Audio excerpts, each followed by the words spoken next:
Hi, this is Alan Saunders from Pittsburgh Sports Live here at Scott Stadium in Charlottesville, Virginia, where Pitt just wrapped up an exciting 23-13 victory over the number 23-ranked Virginia Cavaliers. And it was a game where it started off in a rainstorm, and it ended up with Pitt running back Darrin Hall finding a home in the mud, running all over the Virginia Cavaliers to the tune of 229 rushing yards and 3 touchdowns. The win put Pitt in first place in the ACC Coastal Division, at least until tomorrow. They have a half-game lead over Virginia Tech, and that'll be Pitt's opponent next week at Heinz Field.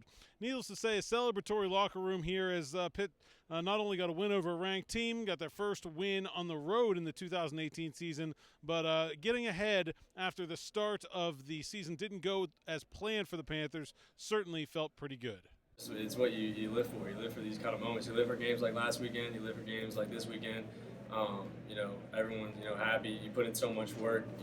No one really understands how much work everyone puts in. Just everyone in that locker room knows. So when you hit wins like these, wins like last weekend, it's special. Of course, like I said, Pitt still has Virginia Tech ahead next Saturday at Heinz Field, and also has difficult trips to Wake Forest and Miami coming up later this season. So the Panthers aren't taking anything for granted. This win was a good one. Being in first place is a good feeling, but they still need to take things 1 week at a time.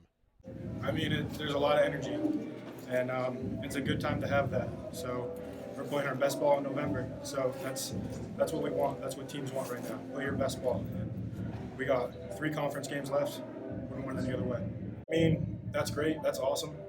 But next week we got VTech. We got to go 1-0. That's it. We're not thinking ahead. We're not thinking anything like that. We're going 1-0 in the ACC. That's what we got to do.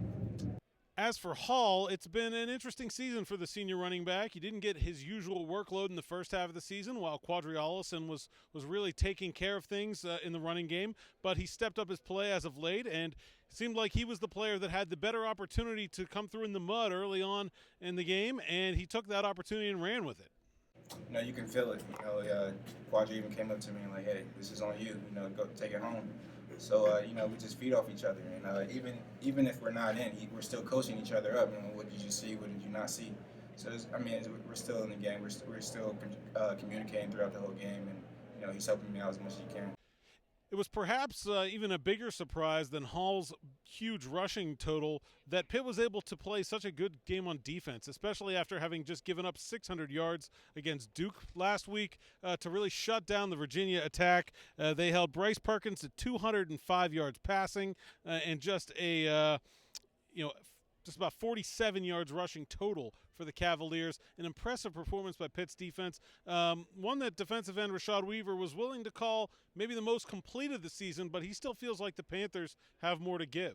Complete best game. I think everyone really got back there and did their job, and I think obviously there's lots of room to always improve on. And like I said, Wayne and myself and some D tackles getting back there, the quarterback, and just letting them slip away. Those are plays that if we finish, it might even be a bigger gap in the score. So that's just things we're going to keep working on throughout the week. And it might have been our best game, but it wasn't the best game we could play as a whole. We're going to continue working.